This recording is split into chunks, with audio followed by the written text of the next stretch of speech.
Medak MP అభ్యర్థి, అంతేకాకుండా ఆయన ఒక అడ్వకేట్ కూడా. రఘునందన్ గారితో మాట్లాడదాం. రఘునందన్ గారు, good evening. Good evening Kalyan గారు. రఘునందన్ రావు గారు, మీకు గుర్తుండే ఉంటుంది, కవిత గారు పదే పదే ఒక స్టేట్మెంట్ ఇచ్చారు చాలా సందర్భాల్లో. మోడీ ఎక్కడ ఏ ఎన్నుకున్నా మోడీ వచ్చే ముందే ఈడీ ఐటీ వస్తుంటాయని చెప్పారు. ఆ స్టేట్మెంట్కి తగ్గట్టు ఆమె నివాసంలోనే ఇప్పుడు ఈడీ ఉంది. దీన్ని ఎలా చూస్తారు? ఇది రాజకీయంగా బీఆర్ఎస్ విమర్శలు చేస్తుంది, ఎన్నికలకు ముందు ఇది కావాలని చేస్తున్న దాడులు అని బీఆర్ఎస్ విమర్శలు ఉన్నాయి. సో కవిత గారు జ్యోతిష్యం చెప్పుంటారు బహుశా, లేదా కవిత గారికి భవిష్యత్ కళ్ళ మీద కనబడి ఉంటుంటది. కవిత కేసు ఇప్పుడు పార్లమెంట్ ఎన్నికలకు సంబంధించి నిన్ననో మొన్ననో రిజిస్టర్ అయినటువంటి కేసు కాదు కళ్యాణ్ గారు. కవిత గారి కేసు చాలా రోజుల నుంచి నడుస్తా ఉంది. కవిత గారు సుప్రీంకోర్టును ఆశ్రయించారు. చాలా మంది లీగల్ ఎక్స్పర్ట్స్ ఆ కేసుని డీల్ చేస్తా ఉన్నారు. చట్టం తన పని తను చేసుకుపోయేటువంటి పరిణామ క్రమం లోపల కవితను అరెస్ట్ చేయొద్దనో, కవిత ఇంటి మీదకి రైడ్కి పోవద్దని కాదు సుప్రీంకోర్టు డైరెక్షన్స్ ఇవ్వలేదు. ఈ రోజు ఇచ్చిన పిటిషన్ లోపల కూడా కవిత గారు అడిగింది ఏంటంటే, ఒక స్త్రీగా నన్ను ఈడీ ఆఫీస్కి పిలవద్దు, ఇంటికాడనే ప్రశ్నించాలి అని చెప్పి వారు ఒక పిటిషన్ వేసినారు. ఇంతకుముందు ఉన్నటువంటి నళిని చిదంబరం గారి కేసు తోటి, లేకపోతే ఇంకా ఇతర మహిళా ఎంపీలకు సంబంధించిన కేసులతో కలిపి దీన్ని విచారించలేం, దీన్ని విడదీసి సెపరేట్ గా విచారిస్తామని చెప్పి సుప్రీంకోర్టు చెప్పింది. దాని ప్రకారమే విచారణ జరుగుతా ఉంది.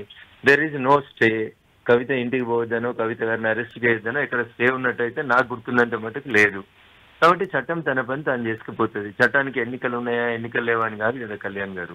ఈ కేసు 2023వ సంవత్సరం సెప్టెంబర్ నెల నుంచి సాగుతూనే ఉంది. ఇదే మొదటిసారి కాదు కదా. ఈడీ ఇంతకుముందు కూడా కవిత గారి ఇంటికి వచ్చింది, ఈడీ గారి ఆఫీస్ కి కవిత గారు కూడా ఢిల్లీకి వెళ్ళినారు 2-3 సందర్భాల్లో. It is a continuity of the case. ఈ రోజు మోడీ గారు హైదరాబాద్ కి వస్తున్నారు కాబట్టి కవిత ఇంటికి ఈడీ వచ్చింది. కవిత ఎప్పుడో చెప్పింది మోడీ వచ్చే కంటే ముందు ఈడీ వస్తుంది. ఇది రిలవెంట్ అని నేను అనుకోవట్లేదు సార్. చట్టం తన పని తాను చేసుకుని పోయే పరిణామ క్రమంలో జరుగుతున్నటువంటి సంఘటనలుగా చూడాలి. బహుశా ఈరోజు సుప్రీంకోర్టు స్టే ఇవ్వలేదు కాబట్టి ఈడీ అధికారులు తమ పని తాము చేసుకుని పోవడానికి హైదరాబాద్ వచ్చుంటారు. ఈ దేశంలో ఒక టెండెన్సీ క్రియేట్ అయింది. మీరు హేమంత్ సోరెన్ విషయంలో చూసినా, కేజ్రీవాల్ గారి విషయంలో చూసినా, కవిత విషయంలో చూసినా, ఒక చట్టబద్ధమైనటువంటి ఒక సంస్థ నోటీసులు ఇచ్చినప్పుడు మాకు పొలిటికల్ మీటింగ్లు ఉన్నాయి, మాకు ఎలక్షన్ మీటింగ్లు ఉన్నాయి, కాబట్టి మేము మీరు ఇచ్చిన నోటీస్ కి రాము, రేపు వస్తాము, ఎల్లుండి వస్తాము, మళ్ళా వాయిదాకి వస్తాము. This is not correct. మీరు చట్టాన్ని గౌరవించేటువంటి, చట్టసభలో కూర్చునేటువంటి పెద్ద మనుషులు, చట్టాలు చేసేటువంటి పెద్ద మనుషులు. కాబట్టి మీరు ఆ చట్టాన్ని మీరే ఒబే చేయకపోతే, ముఖ్యమంత్రుల కుర్చీలో ఉన్న హేమంత్ సోరెన్ గారు 7 సార్లు 8 సార్లు నోటీస్ ఇస్తే ఇవ్వకపోతే చివరికి కోర్టు వారెంట్ ఇచ్చి అరెస్ట్ చేయమని చెప్పింది. ఇప్పుడు ఢిల్లీ ముఖ్యమంత్రి గారు కూడా అదే పని చేస్తున్నారు, కవిత గారు కూడా అదే పని చేస్తా ఉన్నారు.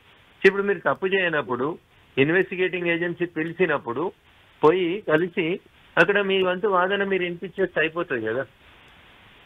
రైట్ రఘునందన్ గారు, రేపు ఎన్నికల షెడ్యూల్ కూడా రాబోతుంది, లోక్సభ ఎన్నికలకు సంబంధించిన షెడ్యూల్.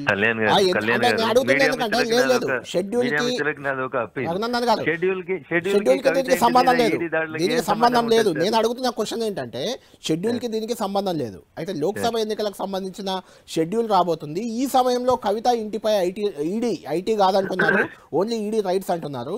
ఈ రైట్స్ ప్రభావం అంటే ఎన్నికల పర్సెప్షన్ లో, ఎన్నికల యాంగిల్లో ప్రజలపై ఎలా ఉండబోతుంది?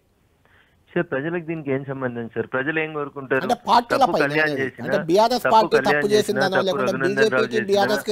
చంద్రశేఖర్ రావు గారు చేసినా, ఎవరు చేసినా తప్పు చేసిన వాళ్ళు శిక్షించబడాలని ప్రజలు కోరుకుంటారు. 100 కోట్లు 1000 కోట్లు ప్రజల సొమ్ము, ప్రజలు పన్ను కట్టినటువంటి సొమ్ముని కొంతమంది రాజకీయ నాయకులు అడ్డదారిలో సంపాదించుకోవడం తప్పనేది ప్రజలలో ఉన్నటువంటి అభిప్రాయం. ప్రజలకి సేవ చేసేందుకు రాజకీయాలకు రావాలని ప్రజలు కోరుకుంటున్నారు తప్ప, ప్రజల పేరిట లేదా ఎలక్షన్ల పేరిట అధికార పదవులను అడ్డం పెట్టుకుని అక్రమంగా ఆస్తులు సంపాదించుకోవాలని చెప్పి ఈ రాష్ట్రంలో కాదు, ఏ రాష్ట్రంలో కూడా ప్రజలు కోరుకోరు కళ్యాణ్ గారు.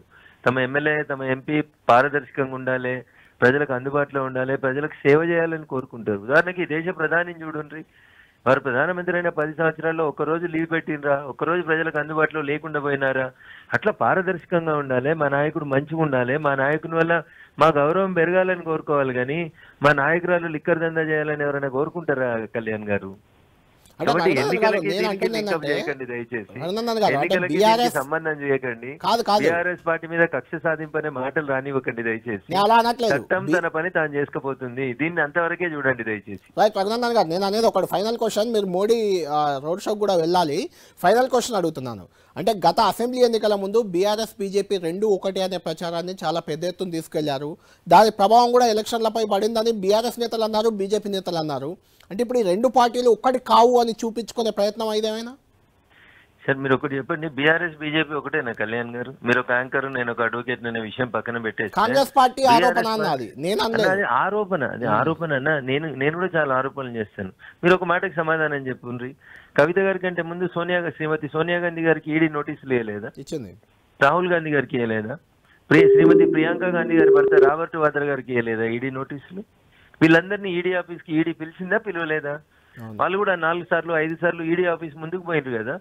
మరి వాళ్ళని శ్రీమతి సోనియా గాంధీ గారిని, రాహుల్ గాంధీ గారిని లేదా రాబర్ట్ వాద్రా గారిని ఈడీ అరెస్ట్ చేయలేదు కాబట్టి కాంగ్రెస్ పార్టీ బీజేపీ పార్టీ ఒకటంటే ప్రజలు నమ్ముతారా? కాబట్టి రాజకీయాలలో లబ్ధి పొందడానికి ప్రతిపక్ష పార్టీలు మామూలు బదనాం చేయడానికి చేసేటువంటి కుట్రగా దీన్ని చూడాలి తప్ప, సార్ తప్పు అనుమానము లేదా అక్రమ ఆస్తులు మనీ లాండరింగ్ ఏదైనా జరిగిందనే అనుమానం వచ్చిన రోజు దాంట్లో కళ్యాణ్ గారు ఉన్నా, రఘునందన్ ఉన్నా, చంద్రశేఖరరావు గారు ఉన్నా, రేవంత్ రెడ్డి గారు ఉన్నా, ఎవరున్నా చట్టం తన పని తాను చేసుకుపోవాలని ప్రజలు కోరుకుంటారు. కాకపోతే అది పారదర్శకంగా జరగాలని కోరుకుంటారు. రేపు షెడ్యూల్ కి ఈ రోజు సుప్రీంకోర్టులో కేసు ఉండే కళ్యాణ్ గారు, కవిత గారి కేసు. ఆ కేసు వాయిదా పడ్డది. సుప్రీంకోర్టు స్టే ఇవ్వలేదు కాబట్టి ఈడీ తన పని తాను చేసుకుపోతుంది కదా. సుప్రీంకోర్టు స్టే ఇస్తే అప్పుడు వచ్చి దాడి చేస్తే అప్పుడు మీరు తప్పు పట్టండి దాన్ని.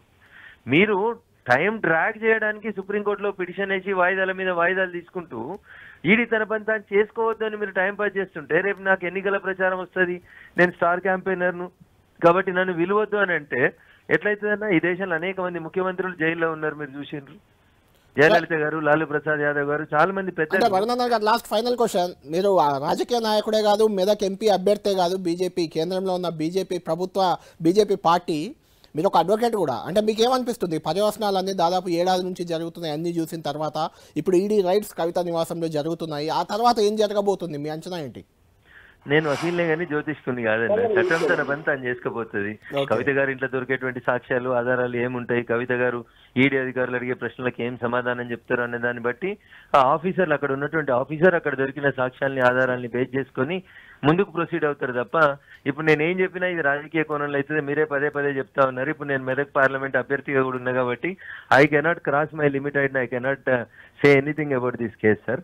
ఎన్నికల సందర్భం కాకపోతే నేను ఖచ్చితంగా వేరే విషయాలు మాట్లాడేవన్నీ, but I have my own restrictions. Kalyan గారు రైట్, ఓకే. రఘునందన్ గారు, థ్యాంక్ యూ వెరీ మచ్. మీరు చెప్పాల్సింది చెప్పేశారు మొత్తానికి.